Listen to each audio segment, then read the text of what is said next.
Why, hello everyone! We're back on a Tuesday night. It is, of course, OLED Ed Fries, joined as always by the one and only, the queen of our local establishment, the natural Astrid Pizarro. Astrid, how are you doing today? Doing better, at least. Yay! How are you doing? I'm doing good. We both needed to take a bit of a mental health break. We both needed to take a little bit of a wrestling break. And it was fun because I know Astrid has taken this break to go ahead and dive into her book stuff and to really dive into that and really enjoy some of that stuff. For me, it was just great to go back to watching wrestling, to just watch wrestling. Mm-hmm. I wasn't taking notes. I wasn't trying to see what shows would make good shows. I just sat back and got to enjoy wrestling again.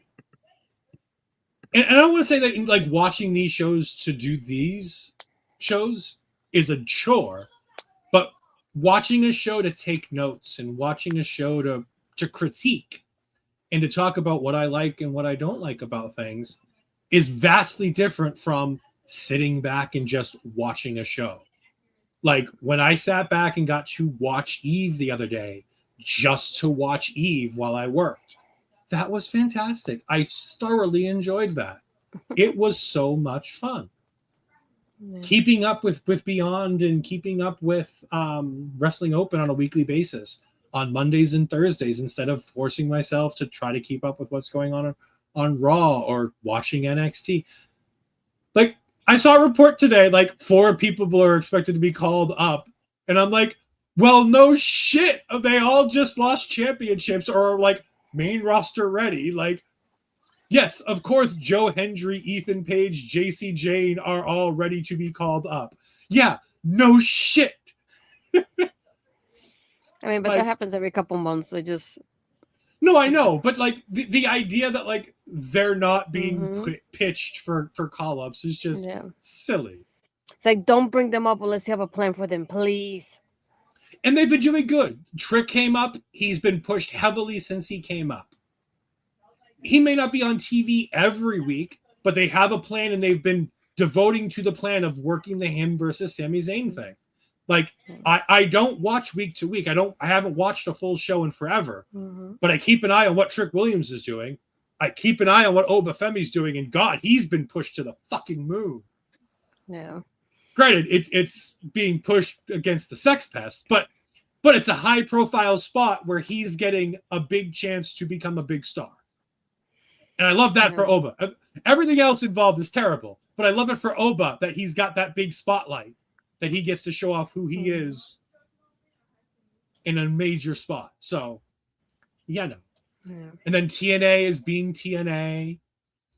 And AEW had the most convoluted pay-per-view according to Jamie and Peggy, because I was in their chat for that one. And the confusion on their faces for half of those results just made for fantastic content on Perio Magazine. Oh, hello, Mel Ball. Hello, Lewis. Thank you for joining us. We greatly appreciate it. We're here. We're back to Wrestling Open again because getting back into the swing of things, I wanted to take it a little bit easy on Astrid. And when I think about Easy Street when it comes to wrestling, I think of Wrestling Open. These shows are under 2 hours. The matches have basically a 10-minute time limit for the most part. These are nice and easy, digestible matches so that Astrid can really just dive into the match by itself without having to worry, because she can watch a match at a time knowing she only needs to devote 10 minutes to it at one time. Being away from the 3 weeks that we were away, I didn't notice how, even though I enjoy watching them, don't get me wrong, but how time consuming it is to watch it and review it, because the way that we have to pause every so often to do the reviews. And then not only that, but the fact that because the show's a little bit different since we don't do NXT anymore, the back and forth that we have discussion-wise of like, do we do this one? Do we do the other one? Which one should we do? Is it available now? How long is it? Because we don't want to do anything that's too long either, because I have to go to bed. Well, I should go to bed early, but I don't. And Luis will always tell me that, but I don't. I'm trying. But I didn't realize how much I like the fact that I can just watch the wrestling and not have to take notes for it. I didn't miss that part. It's been so nice. Yeah, that's the only difference. I've been enjoying my Kindle and my books lately. So I don't have to take really notes on that, so that's why it's different. Plus, I've kind of finished my reading challenge. It was only 20 books, but to know the fact that I read 20 books already in April, it's a big thing for me. There you Um, go. but I like this one because I remember what you told me last time because for those of you that don't know, in my weekends I'm from a person, so that's why I don't watch wrestling on the weekends. So I divided. It's like I'll do the 1 hour on Monday, the 1 hour on Tuesday, and the hour split was kind of awkward for me on this one. So I ended up watching a little bit more than the hour, and then this morning I finished it up with the last like 30 minutes or so. So I feel like it split very well for me, so I could finish it up right in the morning. Um, but overall, I enjoyed it. I just felt weird though that I don't know what happened this time around, but the venue felt very empty because even though they had people there, when the wrestlers are making their entrances, people were so split. When they split right in the middle, there was Mhm. definitely a huge gap in there, and it felt so awkward this summer. I felt like I'd never seen it like that before. Maybe it's me. So the difference is, so this is the same White Eagle that we covered on Here Lies the Crown. The difference is Here Lies the Crown is a 4-hour spectacular versus Wrestling Open being your weekly television kind of product. So this is your Raw, this is your SmackDown, this is your Impact, this is your Dynamite, and Heavy Lies the Crown, where you have all those people and all the seats filled. Those are your pay-per-views. Those are your big PLEs. Those are your big shows. So yeah, it feels a little bit more empty here because of the fact that it's just your regular we're here every Thursday forever kind of Mm-hmm. philosophy. But at the same time, the crowd was good. The crowd is Yeah. fine. But like you said, it's not the same as the Rhode Island crowd that we've talked about before Mm-hmm. on the women's ID special. And it's this Worcester crowd is a bit more sporadic. There's a lot more going on. It's a bigger room. This White Eagle is a much bigger room than the room that we worked on the roads of the Pawtucket. Um, and again, I will be in this room in a couple weeks when I go to Restival. I'm going to watch the Pro Wrestling Junkies show at Restival because Emily J is on the show. Need to go see her work in Yay. person. Izzy Moreno's on the show. Need to go see her work in person. Charles Mason is on the show defending his championship. Mm-hmm. Need to see him work in person. Yeah. Need to meet him if I can. He's on my list of people that I want to meet I at that definitely want to show. hear about that one. So yeah, it's definitely a room that I'm looking forward to being in. Worcester's only about a half an hour down the street, so it's closer than the shows going on in Rhode Island. Hello, Mr. Bobby Bunsen. Thank you for joining us. We are doing well. But let's get into our first match of the night here. We have Black Jack, the Rookie of the Year, taking on a man we've talked about before, Nick Robles, the rocker extraordinaire, Nick Robles. Astrid, do you get the same feeling I do when you watch Black Jack? He's got everything he needs except a gimmick. Yep. I feel like that's the only part that I struggle with because even with the name and the tire and everything, I don't want to say the word bland, but it just felt that it just felt like, oh my god, I feel like I can't even think of a word for it. Cookie cutter. Yeah, it felt more like a template, if that makes sense. Like Mm-hmm. it felt like something like what you do when you're starting off and you're like testing the water to see where you would kind of land. Mm-hmm. And that's the vibe that I got from it. So I'm glad that you thought the same thing.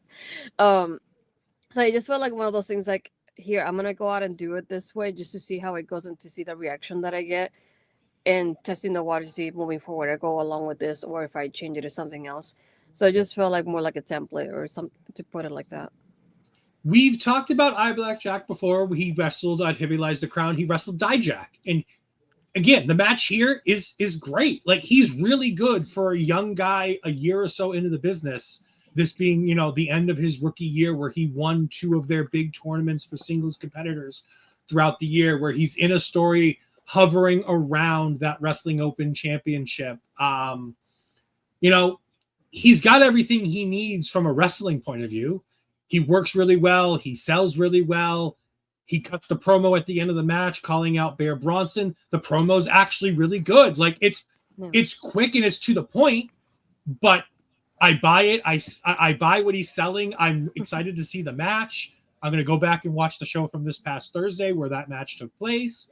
But like, I buy everything that Black Jack's doing, but he's missing that special something to make him And again, I'll use Nick Robles as an example.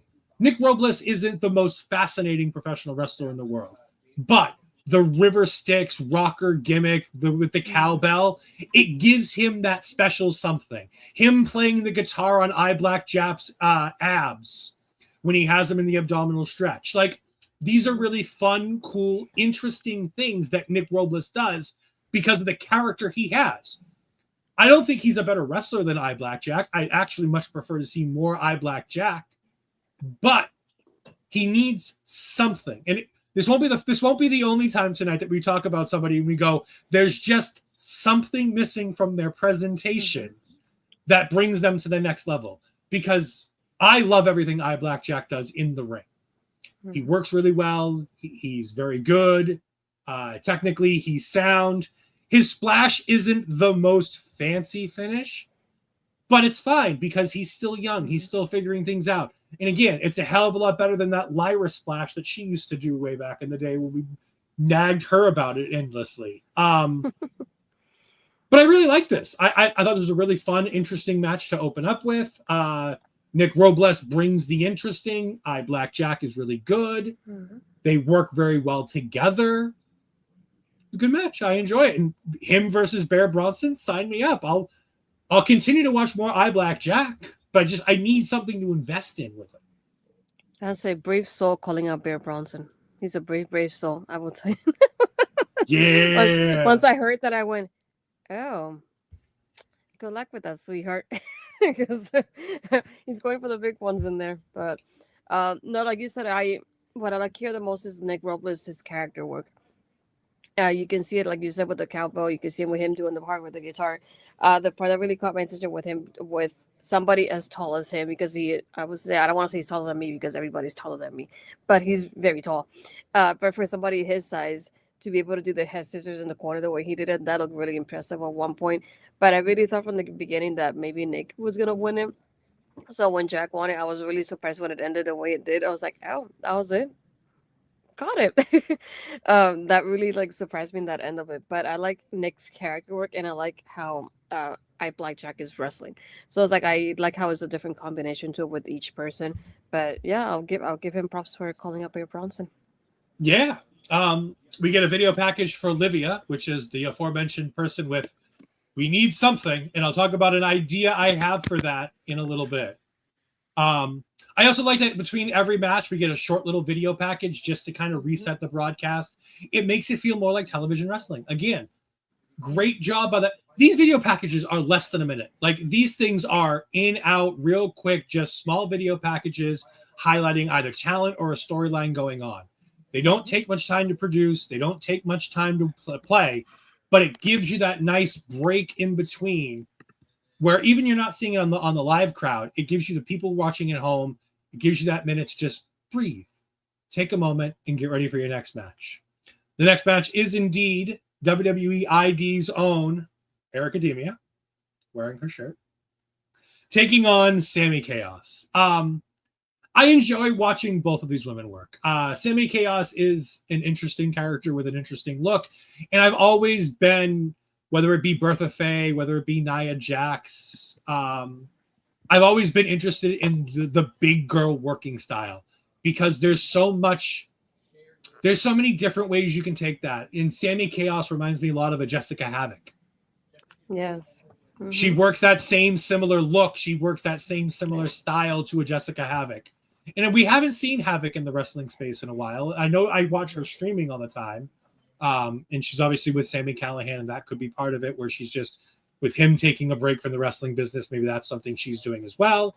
Either way, that's the immediate when I see Sammi Chaos, I instantly go to Jessica Havoc. This is who I compare you to. And like I said, I like what Sammi Chaos does. It's not the most interesting work, but pairing her with Airica Demia is so smart because Airica, one, is one of my favorites. I adore Airica Demia. I think she's great.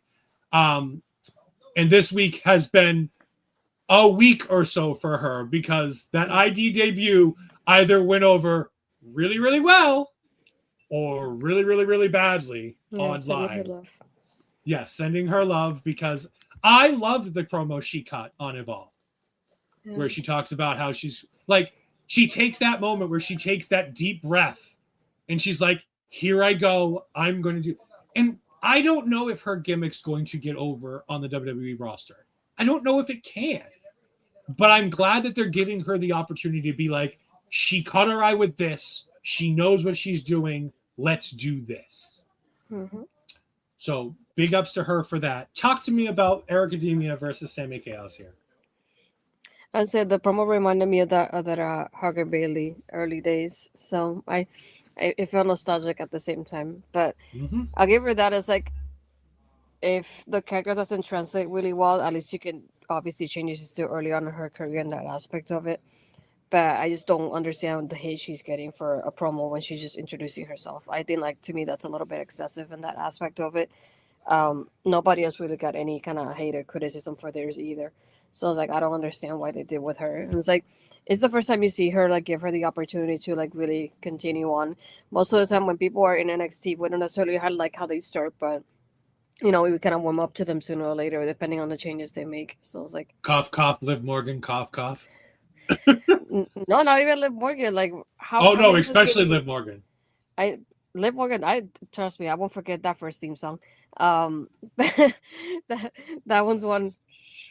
But even then, it's just like she has one of those like characters that, for example, Lyra. First with Lyra was one of those that we were like, oh my god. Bird Lady, and look at her now. I was like, they grow so much. So I was like, give her the opportunity to grow, and most of the time they pursue more than you think they do. So just give them the chance. For the match particularly here, I was shocked, I guess is the word, or surprised in a way that Airica didn't win it, because I honestly, being with the WWE ID influence, I was kind of hoping she would be the winner in that aspect of it. It's almost like some sort of like David Goliath kind of story, even though she's smaller than Sammi, but not that small at the same time. Mm-hmm. But I was hoping she will have that kind of speed at the end to like be able to take her over.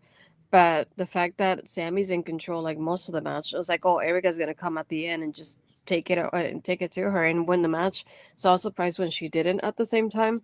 Like you said, Sammi just reminds me of, it was like a Jessica Havoc in the way she moves in the ring, but she does very well the way she moves. I've seen her here and there, so it's the first time I've actually see one of her matches. But again, I was just hoping that Airica will win it at the end. I wanted to see more from Airica Demia because I feel like she barely did anything in this match. That was my downfall of the match in itself.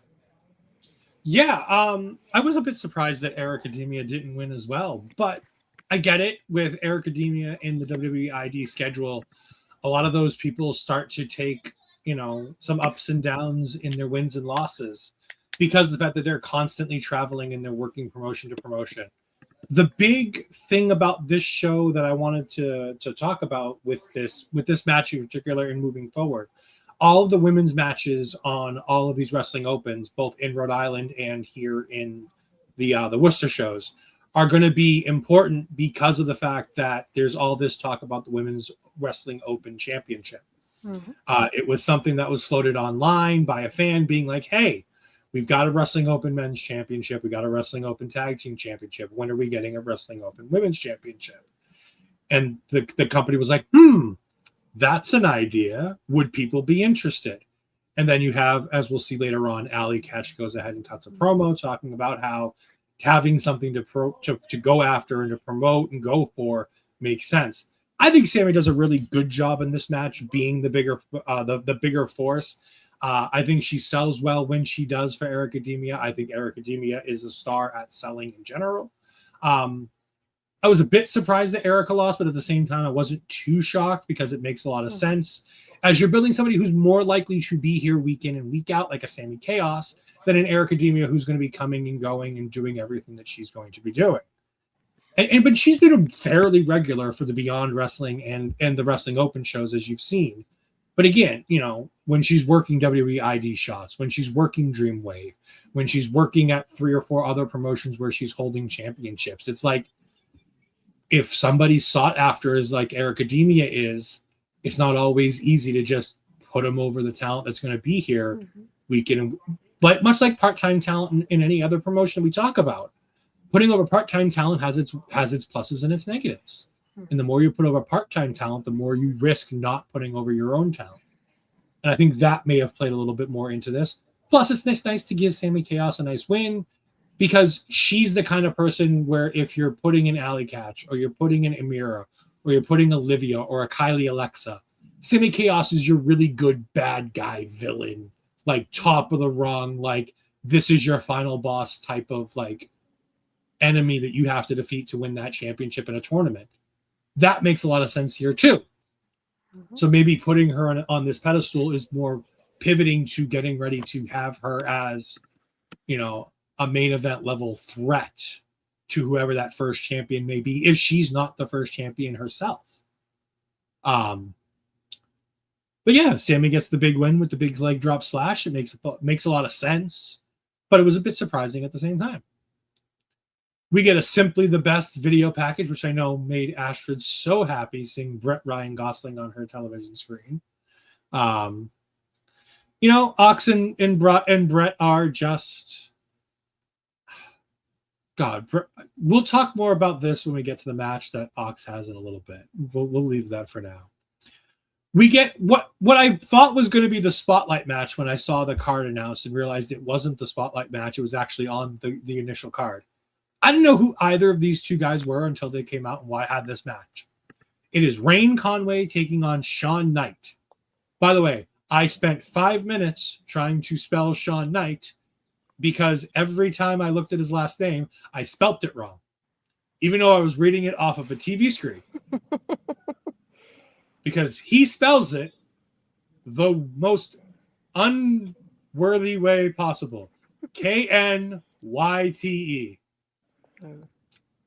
Nope. Just nope. I already dislike you because I don't like how you spell your name. The match was good. I like both these guys. I think there's a bit of something in each of them. This match was good for what it was. It didn't keep me enamored with the wrestling because, again, it's two guys I didn't know. But on second viewing, I enjoyed it a bit more than I did the first time around. Conway has an ability to be a really potentially really annoying heel. And if you pair him with like a Brett Ryan Gosling, I think you've got something there with like letting him learn from a Brett Ryan Gosling, I think could be something fun and interesting. I don't dig the I'm a generic wrestler, I wear wrestling tights, you know, aesthetic from Conway. But otherwise, I thought both of these guys were really good. I'm curious to see more of both of them going forward because I was really intrigued by what they did here. Shawn Knyte getting the win makes a lot of sense. Babyface goes over. We had Sammi Chaos go over as a heel before. So we've had Babyface, heel, Babyface. Makes a lot of sense. I think it was good. But there's not a ton to talk about in this match. There wasn't a ton of great moves. There wasn't a bunch of... It was a very good standard wrestling match where both guys did what they needed to do. Yeah, I felt like this was also the first time I watched either one of them. So it was very interesting. I feel like either way the match was very much one of those like introduction matches for me. Because either way they were able to showcase a little bit of each other. So at least I can like remember this later on when they come up. But it wasn't like you said, it wasn't anything that was really much of like standing out for the match itself. But it was a good way for me to like learn about both of them there. So I really enjoy that aspect of it there too. Yeah, I was like, there's not really much to say about it. I like the sling blade that Shawn did towards the end to get that win. But aside from that, it wasn't really anything that really like stood out to me compared to the usual stuff. But yeah, it was a good introduction overall. Sorry, I had to go and fix my headphones because after they fell off my head, one of the earpieces came off. So that was very annoying. The bad thing about having removable earpiece headphones. Our next video package was a recap of the first matchup that we'd had a couple weeks ago during one of the tournaments between Amira and Liviyah. And we get to Amira versus Liviyah. We both really like Amira. We do. We really like Amira. as far as what we've had in the past, and Astrid's going to talk in a minute, and we'll get an idea as to whether or not this has changed at all. Liviyah, what you think, Astrid? So I feel like this is better from like the last time that I saw her, but I still want to see more. I don't like the fact that her matches are so short that when you're like thinking like the action's really picking up, then the match is over. So you don't get to see like much from her in that aspect of it. I like that there was more like aggressiveness in this match. We could see a little bit more from her. I feel like she's one of those people that she does need a character change. I feel like I don't know what her character is as like at all and overall. I feel like that's one thing I would like to see from her in the future. A little bit more of that. I think the part that really stood out to me was when the head scissors happened and then the guillotine in the match in itself. But again, the match was probably like about like what 5 minutes I think or so.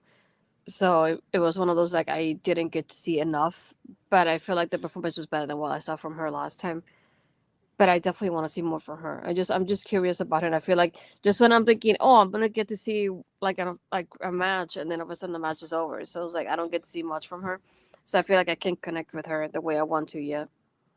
It's the good and bad about the 10-minute time limits that Wrestling Open has. Is you get a match like this that goes 6 minutes 20 seconds, and you feel like it's too short. I like this match. I thought she did really well in this match. The more I see her, the more I enjoy everything she does. She went a long way with me with the match that she had with Mercedes Martinez that we were going to cover at the end of Women's Wrestling Month, but before we ended up deciding not to do the women's wrestling recap match that we were going to do with a bunch of different matches that we wanted to cover, because that match was on that list to Guy. And I don't think you ever actually sat down to watch that one because I don't think we ever did the show. No. I like this match. I think Amira is fantastic, and the crowd loves Amira when she comes over from the West Coast. We see Liviyah almost every week. We see Liviyah a lot when we watch this. This is her home promotion in general. Like Beyond Wrestling, Wrestling Open, this whole area. She's a second-generation superstar. Her dad wrestled in the area. He wrestled for Chaotic as a tag team champion for them for a bit, too. Here's what I would do with her. Her boyfriend is one of the most punchable people in all of professional wrestling on the Northeast side. She is dating DJ Powers. I think what you do with Liviyah is you turn her heel and pair her with DJ Powers. With DJ not having Jose Zamora right now, I think what you do is you take advantage of DJ and you put them together as an annoying pair of blondes.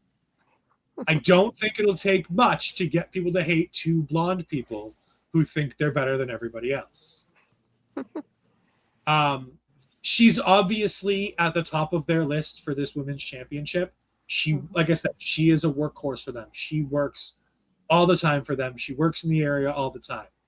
It would make all the sense in the world for them to put the title on her. Not from a name recognition point of view, but again, this isn't an IWTV championship. This is a Wrestling Open championship. It's just defended on Mondays. It's just defended on Wednesdays. It makes a lot of sense for her to be somebody to put in that point of view. And like I said, I think pairing her with DJ makes a lot of sense in that respect because DJ will bring the heat. DJ will bring the hate. And if you let her be a bit of a pain in the ass, a bit of a diva, a bit of a bitch, it makes a whole lot of sense and it makes it easy to hate somebody. And even if you hate somebody, it draws a reaction. There's a reason why heels are some of the most remembered characters in all of professional wrestling because we love to hate a good heel. MJF is a perfect example. Yes, say what you want about MJF. Everybody knows who he is. Everybody knows what he's been up to because he makes sure that everybody remembers that he's better than them. And you know it. Again, right now, he's the top of my list at wrestling heels. I think he's doing it better than anybody else in the world right now at being a heel. I think is MJF. I think he's top tier, top notch. I like this match. I thought it was really cool. I like her package DDT as a finish. Liviyah's package DDT is a really fun and interesting finish. It's slightly different than anything I've seen before. because it's not a package pile driver that you see so many people working with now. It's not an even flow DDT that we've seen done over and over and over again throughout the years. It's a little bit different. It's a little bit more interesting. It's that lift up and then DDT. It changes the angle. It changes the way it looks. It's good. It works for her. I think she can do it on most of the independent women. Again, somebody like Sammi Chaos, that'll be an interesting thing to see. She can get somebody like Sammi up for it. But it makes a lot of sense with a lot of the people that she would be working with, especially where she's working with Sloane Jacobs, a.k.a. Notorious Mimi, or Kylie Alexa, who she's been working with on Monday nights, where they've been beating her up repeatedly because, thank God, they're beating her up.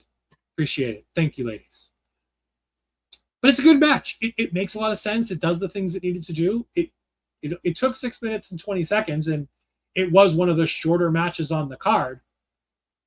But I felt like I got to see more from Liviyah here than we've gotten to see in a lot of the other appearances that we've had from Liviyah. And again, the 10-minute time limit both helps and hurts that because of that fact. You know what I'm saying?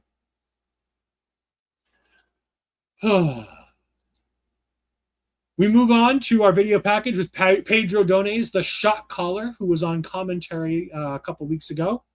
And he stopped Brett Ryan Gosling and Simply the Best from cheating to win in a match against Big Business to win the tag team championships. And that, of course, leads to our next match, Pedro Dones taking on Ox Adams. I love watching Ox Adams work. We talked about the last time we talked about Beyond Wrestling, we talked about Ox Adams and Tyree Taylor and how that match didn't live up to our expectations for some reason. Like, we both had high hopes for two big guys who can work individually working together, and it just didn't quite come around the way we wanted to. This match did what I hoped that match would do. I love the way Pedro Dones sells. I love the way Pedro Dones works. I like the fact that he played the role he needed to play to perfection in this match. He let himself get beat down by Ox, and he sold well.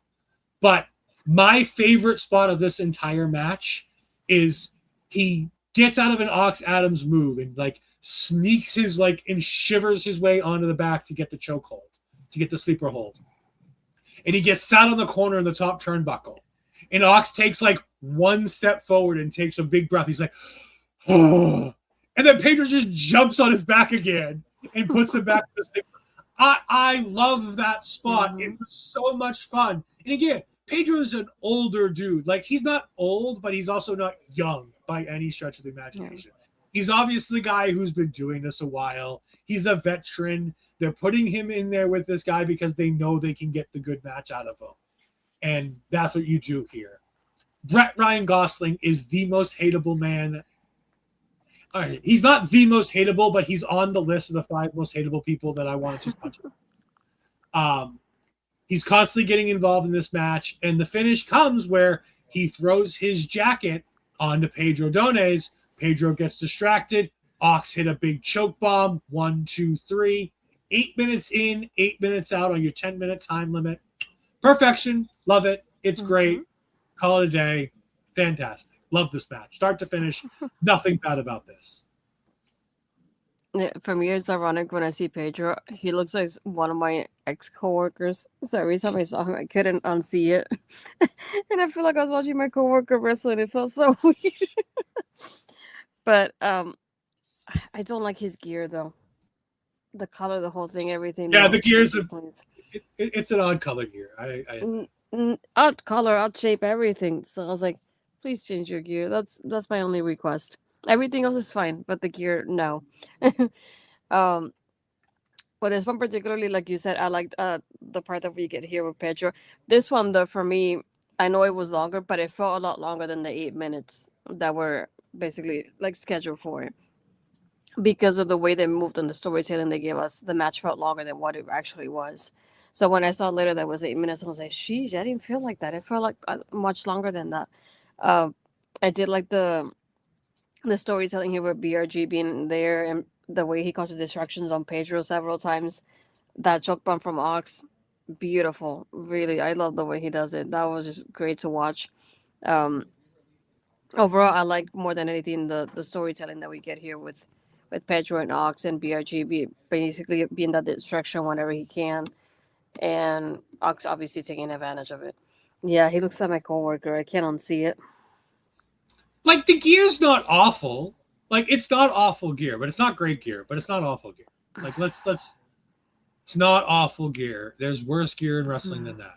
It's not great. No, I'll see if I can show my coworker's picture when I'm done. I don't want to show it on the stream because No. I was just showing off the gear. I wasn't necessarily showing off what your coworker looks like. I just wanted to show off the gear of Pedro Dones. But like there's something in his face that looks so similar. So I felt like I was watching him wrestle. So I was like, that is not Pedro for me. It felt awkward though.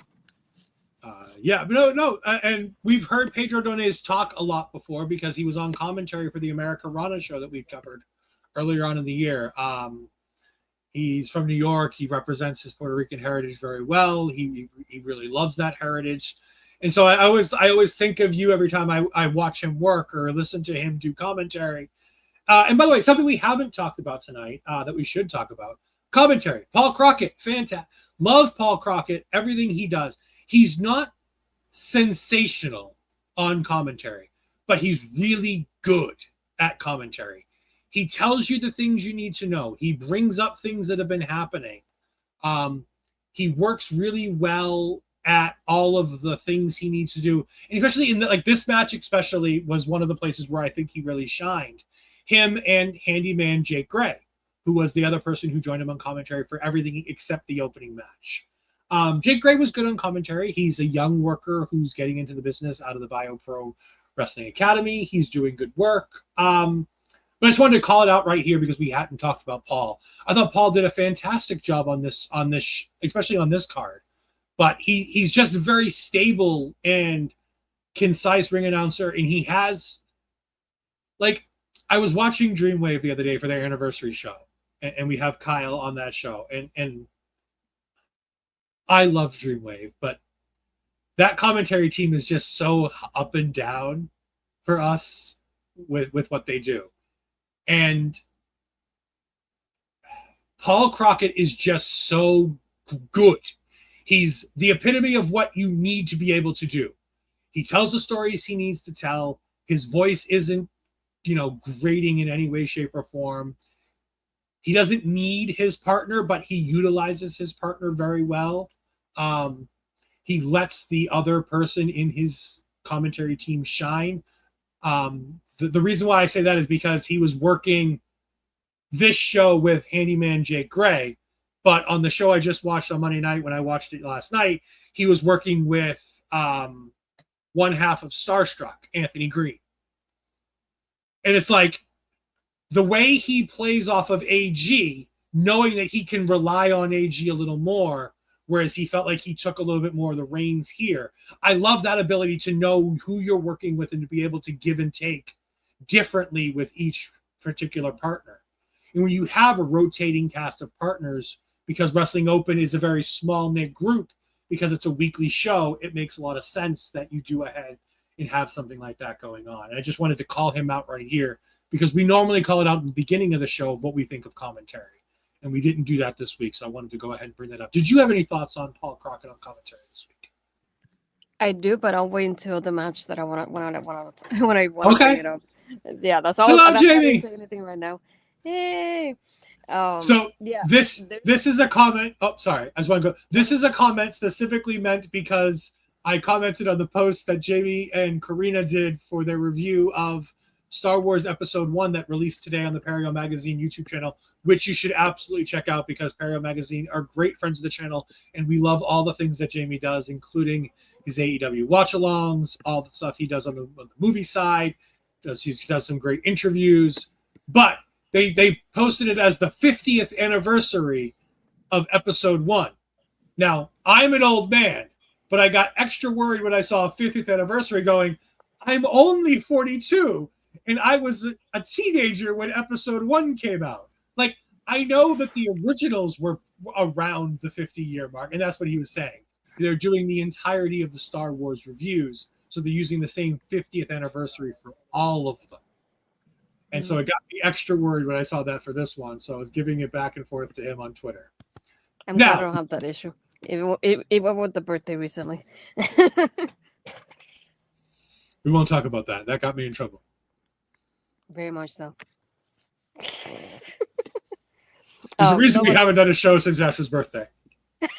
that's not true. No, I was gonna say there's a particular match that I really enjoyed him at, so I was waiting for the match to come Okay. up so I can talk about it. Makes sense. I have a feeling I know which one it is, and I have a feeling it's the second. It's 2 matches from now, right? Yeah. Yep. Okay, cool. That's exactly what I thought it would be when you said that. Yeah. We'll move on to our next match, which was fantastic. Love these two. Speaking of which, it is Love Doug taking on Do-Rag Dustin Waller, because he did have his do-rags on. We appreciate you too, Jamie. Thank you. Dustin Waller is so fucking good in the ring. Like, I have almost no notes for this match because I just love these two, and I just love sitting here watching these two work. It's sensational. What do you got? Love Doug versus Dustin Waller. As I say, I'm enjoying Love Dog even more every single time I watch him. So I feel like I don't know why I connect with him so well every time I Bobby. see him. Hey, so yeah, he was the one that really like stood out to me in that aspect of it. There's a Blue Thunder bomb that they do a counter at one point that was beautiful. I like when it happened. I feel like I didn't see it, and I needed to rewatch it. I went, okay, I did see it. I like the fact that it just came out of nowhere the way it did because it really surprised me. Another thing was that springboard elbow and the shooting star press that Dustin did at one point as well. That's another thing that really stood out to me. I like the part with the ending here particularly because I like how Doug is about to like splash with the rose petals, but it almost hits the referee. I was like, it just sounds so funny how that would have been the thing, and the referee's like, really? Like that's the thing? But I like how at the end it still like it gets used for the win here at the end either way because he ends up getting like in a way kind of distracted because of the rose petal situation. So that didn't help his case. But yeah, so far I've enjoyed Love Dog more every single time. I like their character work, like the gear and everything, like the whole presentation that he has so far. So I've been enjoying him every time we watch him. Yeah, one half of the Wrestling Open Tag Team Champions, Love Doug. He's partnered with Brad Bacon as that tag team. Remember, Big Business is a big group of guys with a bunch of people, including the Silver Sniper, TJ Crawford, who's taking some time off from Wrestling Open right now to go ahead and pursue other opportunities and other promotions, mostly Create a Pro Wrestling, Create a Pro, but in other places as well. I love this. I enjoy Dustin Waller so much. He's somebody that I got turned on to just in this past six to 8 months, a year or so. He popped up once at Chaotic, and it was the first time I'd seen him. I had heard of the Miracle Generation, and I had heard how good they were, but I had never actually sat down and watched anything they did, and I got to see them live. And it blew me out of the water at how good this kid is. He's so fantastic. This was my second match of his in like 3 days because I watched this on Sunday. Then I watched Wrestling Open Monday Night Live, which had the main event of Miracle Generation taking on Bear Bronson and Bobby Orlando in an elimination tag team match that Dustin Waller won, beating Bear Bronson at the end. He's so good and so fantastic. The finish is great with Love Doug throwing the pedals and Ref G in his face, which makes her turn away, which lets Dustin do the low blow to go ahead and get him the big win, because it helps position them into the tag team title hunt, because you beat the champion, you put you and your tag team partner in a position to get a tag team title match. So I really like that. It makes a lot of sense. I think Love Doug is fantastic. I know Bobby despises Love Doug for his Becca past. Because of the past with Becca and the back and forth with Becca and all the MLW crap that Bobby also hates the main event, and the main event are fantastic too. So we don't trust Bobby when it comes to some of his opinions on some of his wrestlers. Bobby also thinks that El Asesino is a terrible human being, so obviously Bobby's judgment is just skewed in some way, shape, or form. But no, I love this match. I thought it was fantastic. It was great. It's just good. Ironically, it's my third favorite. I'm talking about it so glowingly. It's my third favorite match of the night. It's not even my second favorite match of the night. It's my third favorite match of the night. We get a video package of Allie Katch calling out having a women's Wrestling Open Championship, talking about how having something to go after, having something to pursue, having a championship means so much. to these people, not necessarily just to being a champion, but to giving you a goal as to just winning matches. It's more than winning matches. It's putting yourself in line for a championship. I like the idea of that, and I love that that's a promo that you can use. And again, it's a 1-minute video package that makes it make sense that this title's coming. It's a matter of time. And we'll probably start hearing more about it as we get closer to Restival. I assume in May, we'll probably start hearing word of it. If it doesn't start happening then, we'll probably have the announcement that it's coming at one of those shows when they have the, because they're a company that's not going to Mania this week. They're not doing any shows for Mania. They're staying home. So they're doing a whole festival in May to get all those people who can't go to Mania to be like, here's 6 shows in 4 days that you can go to for $120 to go to 6 wrestling shows. By the way, that's fucking fantastic, by the way. 6 wrestling shows for $120, $20 a show for your standard seats. You know, you can get seats for $30. And like I said, I'm picking and choosing. I'm going to go see the Pro Wrestling Junkies show because that has people that I want to see on it that are announced. Yeah, it really is, Jamie, insane value. It's really great. Again, beyond wrestling, this show that we're talking about here, Wrestling Open, it's $10 general admission, $20 front row. That's the ticket price for this show that happens every Thursday, every Monday. Those are fantastic prices. And again, it helps with bringing in the people into the crowd because you then get to try to push more to the professional wrestlers who are working your show. Because if you're coming in at a lower price point, you're giving them more of an opportunity to buy merch from your your talent. You're able to buy concessions at your show because Drew also works with a Champ Melt, which is a food truck that helps provide food at these shows. So it's like there's a nice give and take to making the wrestling affordable to be able to make the talent make more money. And also not bringing in super expensive talent also helps you that, you know, if you bring in somebody like Charlie Evans, it's going to cost you X amount of money for travel, for hotels, and just for the rate of bringing in a Charlie Evans. But when you bring Charlie Evans to a Restival, or you bring Charlie Evans into like Podermania, one of the shows we're covering from WrestleMania week that we've talked about, when you bring her in for something like that, where you're spreading the wealth of how much it costs to bring her in, because she can lower the rate because so many of the shows are here. You could book her for multiple shows and maybe her rate changes. That makes something more affordable. So you can do things like that.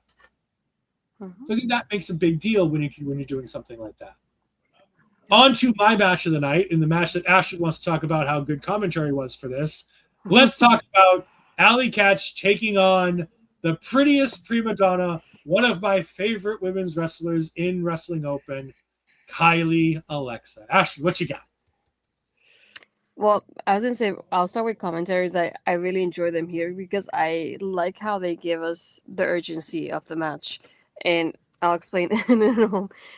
Because like Ed mentioned, there's a time limit on these matches for 10 minutes. But this one not only gets 1 but 2 time limit draws, and they end up getting added more time and more time, which I thought it was because I'm looking at Cage Match for like the matches and the names, and I see that it's 18 minutes, but every day is under 10, and I went, what happened with this one that it's a lot more time than the others? And it's very surprising because I feel like a lot of women's matches don't get a lot of time, so to get this one to have the most amount of time and the whole show is very surprising. But to get the overall story, we get the first time limit draw, and then we have the both of the ladies requesting more time. They get added 5 minutes, and then still they need another. They have another draw, so they ask for more time as well.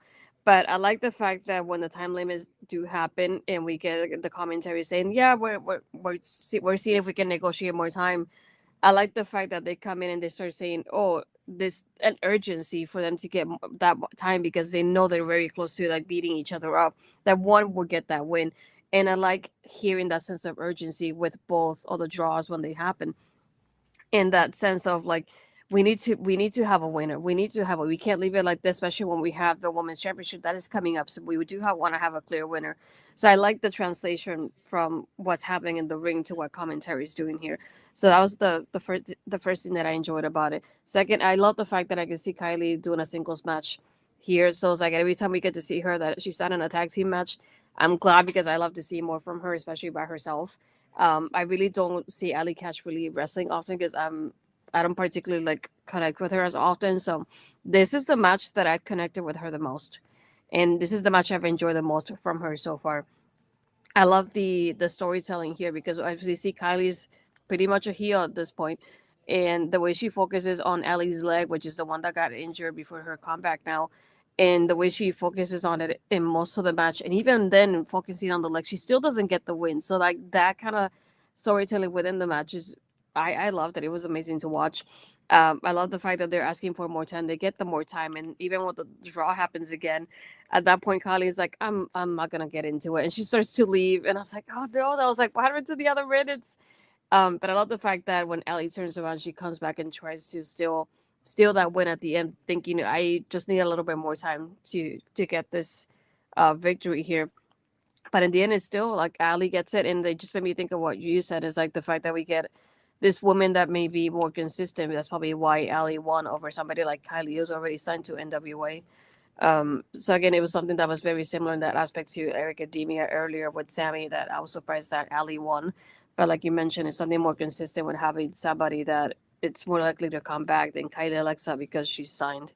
But overall, I love the storytelling here from both ladies, not only in the ring, but the urgency of the time limit draws and the commentary add into it. I feel like overall they did really great with it.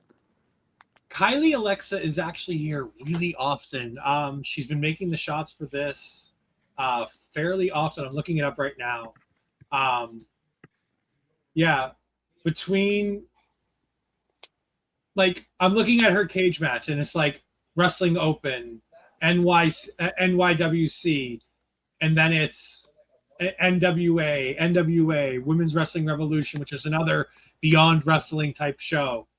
Like all of her matches are pretty much the same thing.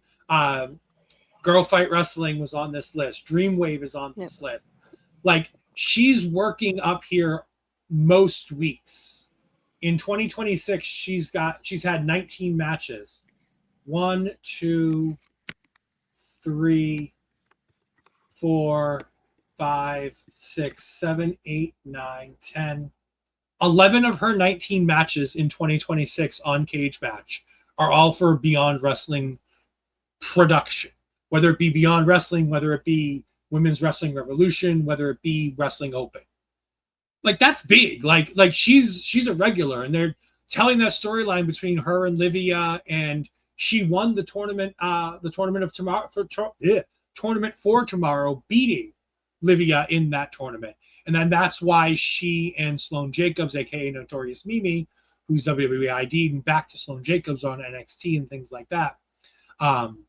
They've been beating her up. They've been paired together, and it makes a lot of sense because they're very much two sides of the same coin in very different ways. I love Kylie Alexa. I think she's fantastic. 22 years old, and she's light years above where she should be at 22. I don't get to see the Page sisters as much. So like seeing her solo is almost entirely how I see her. So when I see her work with her sister, that's the fun moment I get where you're talking about how you see her on NWA. You see her pair with her sister more often than not. And that's how you see her. I see it the other way around. When I see her with her sister, I get excited because that's something I don't get to see on a weekly basis because they don't book Kenzie very much at Beyond. They book Kylie.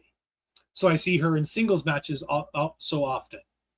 I love this. Allie Katch is so good, and Kylie Alexa is just getting better and better and better. They had such good chemistry here. And again, the idea to have the 5 more minutes thing where Kylie has Allie in the sharpshooter, and she's about to tap, and you're hearing the time count down. And commentary is like, oh, if she just had a bit more, I bet she could have won that match. I bet she could do it. But in the time span that waits, where Kylie's trying to get the extra 5 minutes because she's a heel and she knows she has her on the ropes, and it's like, if I get 5 more minutes, I can win this. I almost just won it now. I just need 5 more minutes. I can do this. And then she loses that advantage, and Allie takes over for a better part of that next 5 minutes. Allie starts getting the advantage. And she's the one who's about to hit her finish on Kylie Alexa when the time runs out again.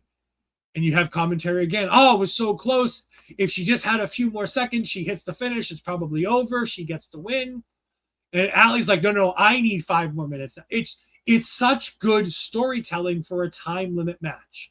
This is how you make time limit wrestling make sense. This is how you make time limit wrestling enjoyable and entertaining. Yes, we had Liviyah who only got to go 6 minutes. The reason why Liviyah only gets to go 6 minutes is because you know you're going to push for almost 18 minutes with Kylie, Alexa, and Allie Katch, because you know they can pull it off. This was so good from top to bottom. It was sensational. I love everything about this match, except one thing. I don't get Allie's gear. I don't understand what all the 3 sets of numbers are everywhere on her gear. And they're very strategically placed, too. I was going to ask you. She wore this gear when she wrestled Laney Luck for the ID championship. That was the first time I remember seeing this gear.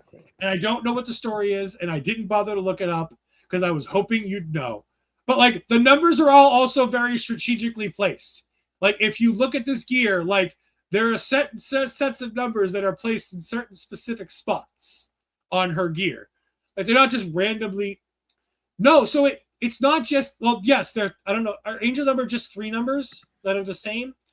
Because it's all the numbers. Yeah. It's like, I was trying to see a picture of her, at least with the gear, to see if I could get an idea. Because I first thought of like maybe like texting stuff, but I was like, I don't even know how old she is, and I don't want to like assume. She's my age. She's a little bit up there. She's not young, put it that way. I love Allie. She's more at the end of her career than the beginning. So I'm looking at her Instagrams. I was trying to get an idea what it was, and I was hoping you would know. But so far, zooming in the picture, there's like 2s, 3s, 4s. It's all in 7s is the other one that I see here often. 8. So it gave me more like a Vegas vibe with the numbers, maybe. So here's the entrance part of her. Yeah, I'm gonna say right here. This is her entrance. Like, this is her entrance. So this is the gear. Like I said, there are certain sets of these are strategically placed, shall we say. Yeah. 222 is stalking me, Astrid knows. Yep. Yes, I was about to say I see the 222 and I thought I'm well too. But like, well, I said it's not bad. So you can see. It's not bad gear, but like, it's just, I don't understand. I'm weird. I don't understand. So I'm like, I don't know what to do with this. Like, that's the only negative I have about the entire thing. Like, this match is fantastic from top to bottom, but that's the only thing. I was like, just with the way the 7s are, the 7 just reminds me of Vegas. That's all I can think about. And just so we're clear, Allie Katch is 32. So I don't know. That's the only thing that it just gives me the vibes up. Like, it just reminds me of. And maybe I'm part of the problem, Miss Charlotte Flair, because I said that she's closer to my. I'll be honest. I thought she was older than. Like, I thought she was closer to my age than yours. I didn't realize she was only 32. Wait, I was saying she's at the end of her career. Allie. Oh, okay. Allie's 32, and I just did what Charlotte Flair yelled at us about this week about talking about how. No, so this is what I was trying to say. Where she's in her, I thought she was like closer to my age, where she's damn near 40, and that's should be the end of most professional wrestlers' career. I don't care who you are. When you're pushing 40, it should be the end of most of your wrestling careers. I guess I'm up there then. That's what it is, Mo. I'm up there now. Shut it. I'm up there. That's what it is. Oh, God. I'm not going to hear the end of this on Thursday night with Peggy, am I? No. I'm going to send her No, don't. I know. Thank you, Jamie. So you're here to tell her, too. Shh. Jamie loves me. It's okay. Anyways. But does he? I'm assuming this was your match of the night as well, right? Yeah, definitely. Yeah. And of course, Kylie Alexa is my one to watch for this show. Not that you shouldn't be watching Kylie Alexa already, but if you aren't, you need to be watching more Kylie Alexa. But let's get into our main event of the evening. It unfortunately ended by disqualification 8 minutes and 48 seconds into it. But I'm very excited because I think this is a tag team that Astrid may have never seen before. It's okay, Jamie. I get it. It's all right. We all support the ladies. So you've heard of and seen the Stetson Ranch. You've seen Steven Stetson. You've seen Brian Morris. Mm-hmm. But have you ever seen Jaylen, Brandyn, and Traevon Jordan? Have you ever seen Waves and Curls, Ashton? No, and they reminded me a lot of Private Party when they first started. That's all I could think about. These are younger versions, and Private Party. They're not old, I'm saying, but they're like younger No. versions of Private Party. That's all I could picture while watching this. To be honest, like not only with the music, but like the way they're dancing the way to the ring and everything. Just went. They come out to Whitney Houston's "I Want to Dance with Somebody." They fire off like one of those little like hand cannony, like confetti cannon things. Where it's almost like a Christmas popper for Jamie. Well, I know you're Australia and that's England, but I think that they do it. They might do it down there too. But it's like a popper, like a Christmas popper, where you just pull the string and out pops a whole bunch of confetti and stuff, something like that. I love these guys. I love Waves and Curls. They are so much fun, and the energy instantly picks up in that room. Everybody loves Waves and Curls. They have a smile on their face. They bring the crowd to their feet. They're dancing around. I would love to see Waves and Curls versus Private Party. That's a match I'd love to see because I think that would be magic. I think somebody needs to book that match and book it soon. What do you think here, though? Stetson Ranch taking on Waves and Curls. I like the storytelling with the miscommunication at first between the guys from Stetson Ranch. Ranch. Why is it branch for? Oh my gosh. I like how fun Waves and Curls are. I just like I said, I just kept thinking of Private Party. So I like the fun, not only aspect, but the fun like gist of it with their characters overall and how they are with each other. I loved it. If I remember correctly, yeah, Traevon does a splash at one point, and he's one of those guys like he does at the end, if I'm not mistaken. I don't know if it was him that did the 450 at one point, but it was really well done the way he did it too. I love the 3D from both of them too. I just was hoping the 3D would be the ending of the match, and I was disappointed when it wasn't. The only thing is like overall with this match, I feel like this match didn't scream main event to me. I feel like Allie and Kylie did scream more main event than this match did. So I was like already thinking like, oh, the girls are the main event. This is my main event. And then this coming up afterwards, it just felt like it didn't really fit in at the same time with like the way it was going within the show itself. I feel like I would have switched these matches. I feel like ending the way you ended with Kylie and Allie would have been better to finish off the show than with this one.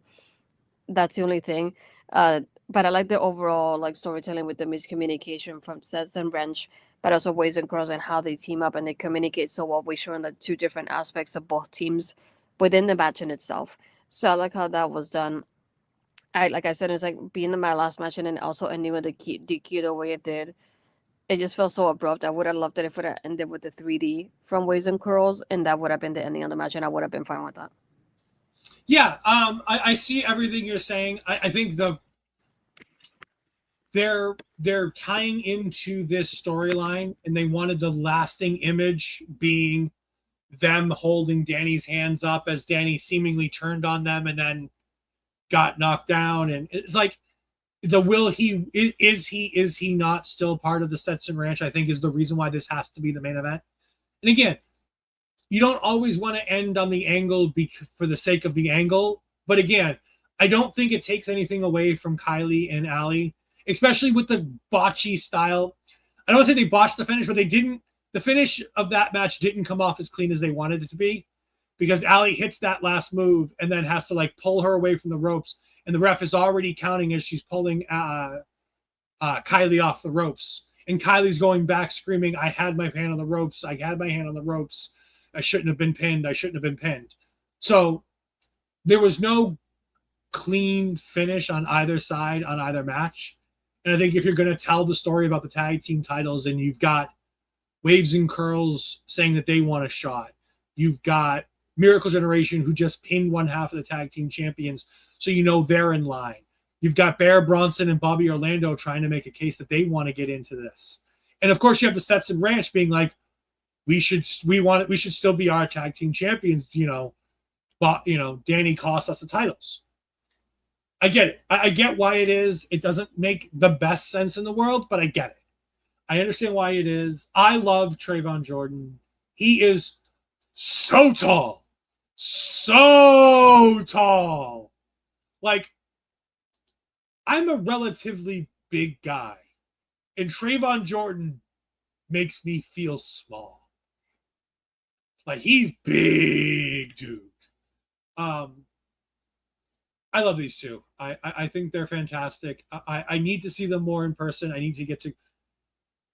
I wish these Wrestling Open shows told us who was going to be on the show earlier so that I could make plans. Like, I didn't know that they were on these shows until it's like 2 days before the show, and it's hard to work out a plan, buy the tickets, and get to Rhode Island or get to Worcester, you know, and make it. Plus, I don't like the Worcester shows for Wrestling Open because they do the standing room seats, and it still bothers me to have the crowd right on top of the ring.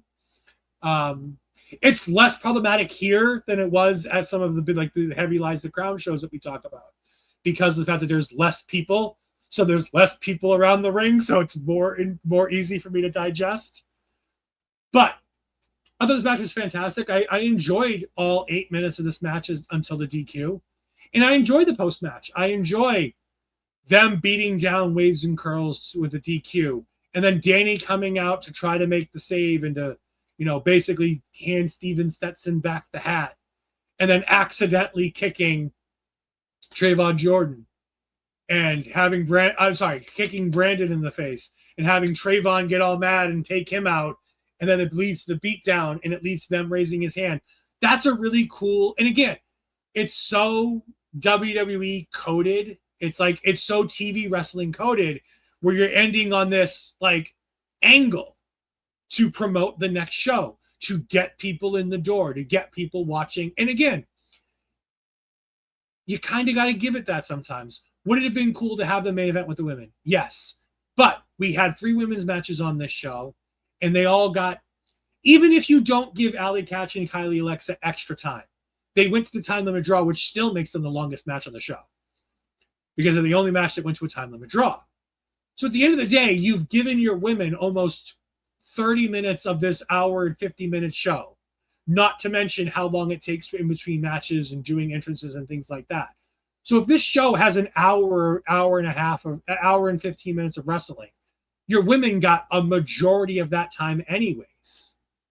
Yeah, I mean, yeah, it's definitely a symptom of the weekly format of wrestling in general. And Wrestling Open follows that same thing, because again, when you do a weekly show, you kind of got to follow that same idea. Even though it's an indie show, we've all watched it growing up. We know how it goes, and it's good and bad. It has its pluses, it has its negatives. Would it have been great to have the main event? Absolutely. You can follow our local establishment, all of the links below, but make sure that if you give them a chance, you like what you see, Beyond Wrestling, you can find them on YouTube at Beyond Wrestling. You can find Wrestling Open at Wrestling Open, or Wrestling Open RI on Twitter or X or whatever you call it. You can also find all of these shows streamed live on IWTV or on demand the next day on IWTV. So even if you don't watch it on a Monday night because you're watching Raw, or you're watching TNA on a Thursday night, you can go ahead and catch them on Tuesdays and Fridays right off the gate, fresh off the presses. You can go ahead and catch all of these shows. They make a nice, quick, easy watch. You don't have to worry about a 5-hour show or a 4-hour show. You can get it done in 2 hours, which makes Astrid so happy. But instead of worrying about where you can follow our local establishment, Astrid, tell the good people where they can follow you and all of your book stuff and your wrestling stuff. You can find me on my Twitter's Astrid Pizarro and my Instagram and Threads Astrid Pizarro 20. If you like the book stuff, you can do Book Lovers book reviews. That's my book stuff for everything. You're muted. You had to do it.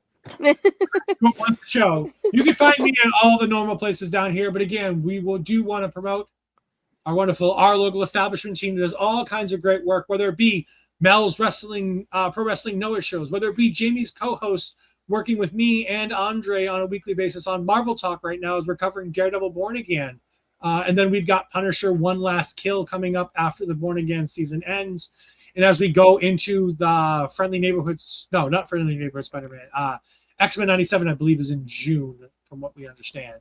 All kinds of great stuff on Marvel Talk. You can go ahead and catch that. We got Bobby every Thursday night with us on Marvel Talk right now. You got Ring Respect Radio every Thursday night, where they cover independent wrestling, when they talk about PPW and all the fun stuff that they got going on when they have those shows. And, of course, Point of View every Sunday morning with Andre and Bobby. And if I'm not at church, you can even find me there sometimes. It's a fantastic sports-centered show where we talk about all the weekend sports and everything going on there and anything that those two gentlemen have to offer.